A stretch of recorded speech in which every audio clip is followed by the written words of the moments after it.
Karena segala yang datang dari Allah pasti baik. Ya, pasti baik. Karena Allah menurunkan segala maslahat sesuai kebutuhan kita. Cuma manusia kadang-kadang, menginginkan sesuatu dengan pikiran pendeknya yang bukan kebutuhannya. Al-Baqarah 216. Enggak pelan-pelan kita ya.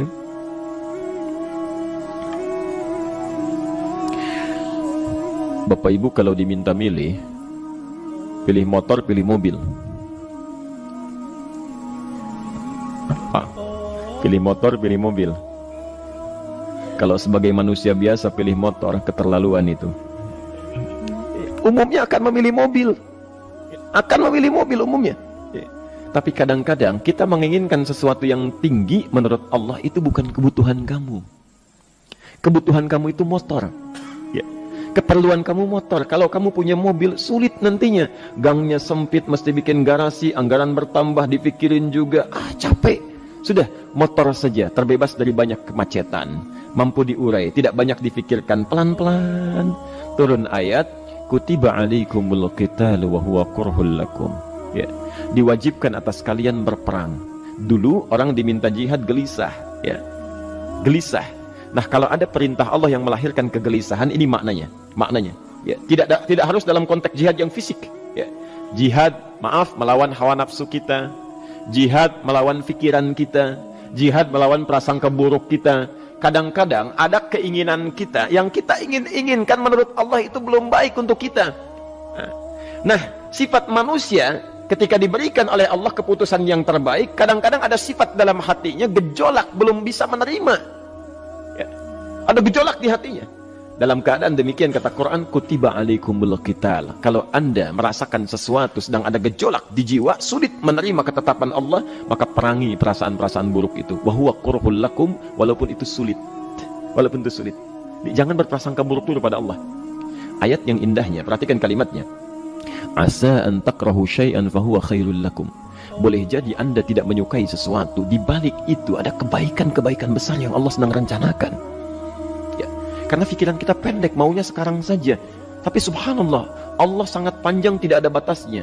Allah memberikan maslahat sampai kamu meninggal, ini maslahatnya. Kamu berpikir sekarang saja. Wa asa an tuhibbu syai'an wa huwa syarrul lakum.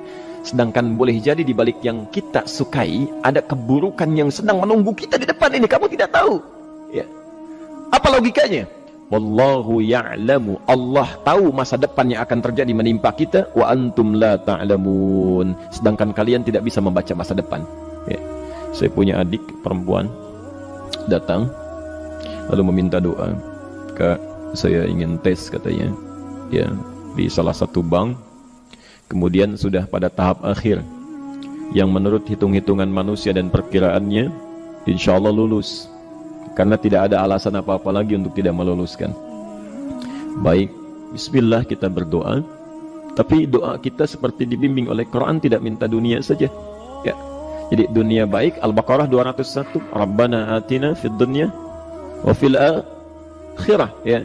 Dunia minta baik, akhirat minta baik. Tapi aturan dunia dan akhirat ini jangan disebandingkan, rugi. Dunia itu kecil, ya, akhirat lebih besar. Dunia itu kecil. Makanya diatur di Al-Qasas ya, ayat 77 sampai 78 itu.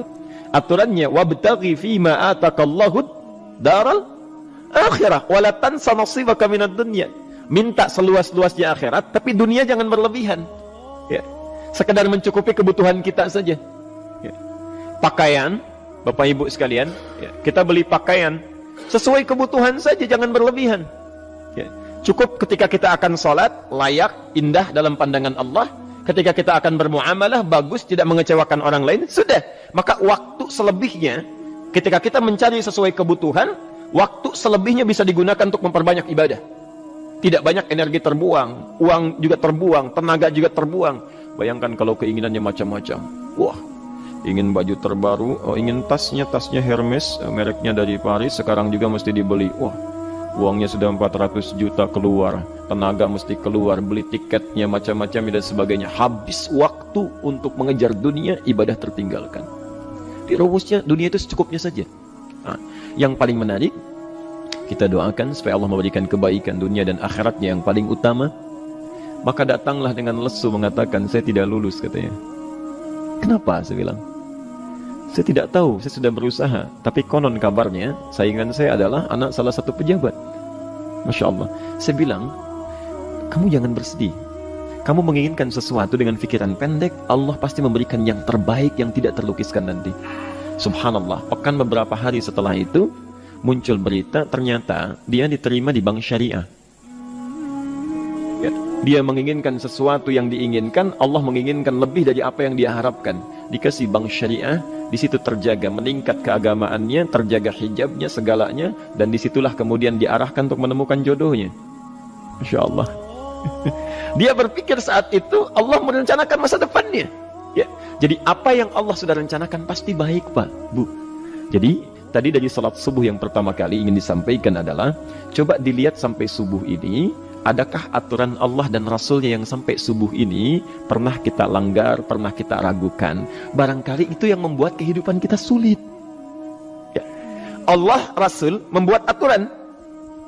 Dan ada 4 tipikal orang, ya, 4 tipikal orang bila dihubungkan dengan aturan yang Allah dan Rasul sudah buat itu.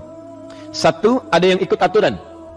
Maka orang seperti ini, kata Quran, yuridullahu bikumul yusra wala yuridu bikumul usra. Al-Baqarah 185. Allah menginginkan kemudahan, tidak menghendaki kesulitan dalam hidupmu.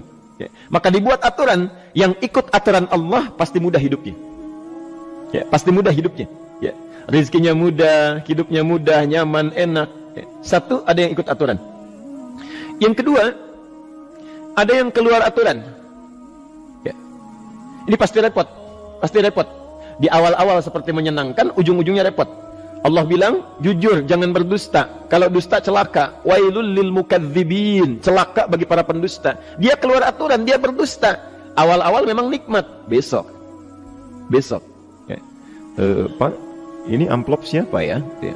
Maaf Pak, ini amplop memang ini khusus Pak, anggaran tertentu, tidak ada kaitan dengan proyek ini. Padahal ada kaitan dengan proyek, dia sisihkan untuk kepentingan pribadinya. Bohong.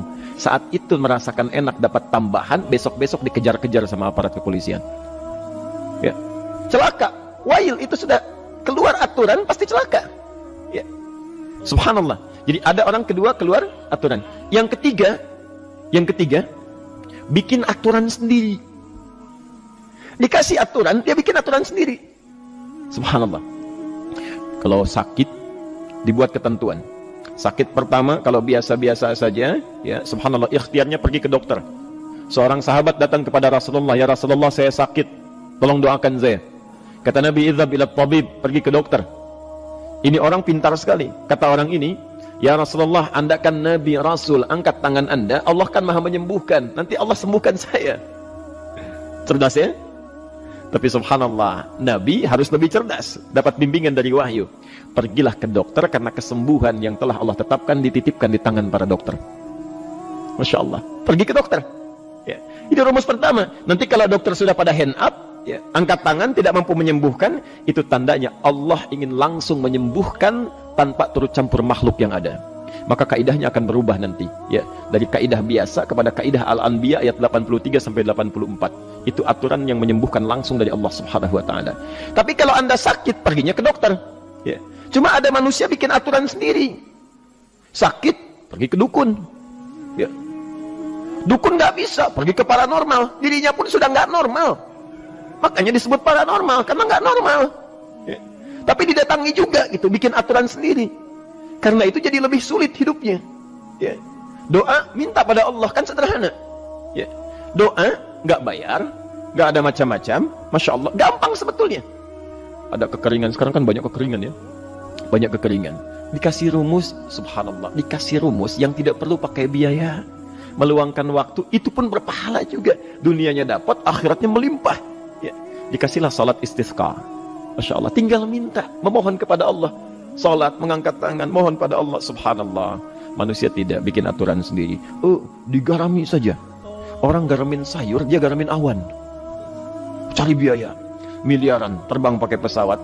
Kalau Allah tidak berkehendak, ya sudah. Ya. Ayo silahkan, berapa biaya yang mau kamu kumpulkan, tenaga yang kamu kumpulkan, silahkan aja. Ya. Yang ini hujan, bikin kering lagi di sana. Sana hujan, bikin kering lagi di sana. Mau sampai kapan? Ya. Dikasih yang gratis tinggal muncul. Cuma manusia bikin aturan sendiri, ya susah hidupnya. Itu yang ketiga. Yang keempat, ada orang nggak mau diatur. Allah bikin aturan, dia nggak mau diatur. Ya, Masya Allah. Ini yang luar biasa. Inilah yang fasik. Fasik itu keluar dari aturan, menyimpang, tidak mau diatur dia. Ya, tidak mau diatur. Karena itu Bapak Ibu sekalian, dari ayat yang pertama ini, ya, mari kita evaluasi sampai dengan hari ini subuh. Dari ayatnya memang sederhana, singkat, padat, cuma satu ayat. Tapi meminta kita untuk melihat, sudahkah sampai hari ini taat pada Allah dan Rasulnya. Yang kedua, ketaatan kita apakah selalu ragu atau sudah melahirkan keyakinan yang paripurna. Ya. Yang ketiga, pelajari aturan-aturan Allah terkait kehidupan kita. Aturan sholat, aturan muamalah, ya, aturan beraktivitas, aturan berumah tangga. Pelajari itu supaya mendapatkan kemudahan. Biasanya kesulitan didapatkan karena kita belum mengenal aturan Allah dan Rasulnya.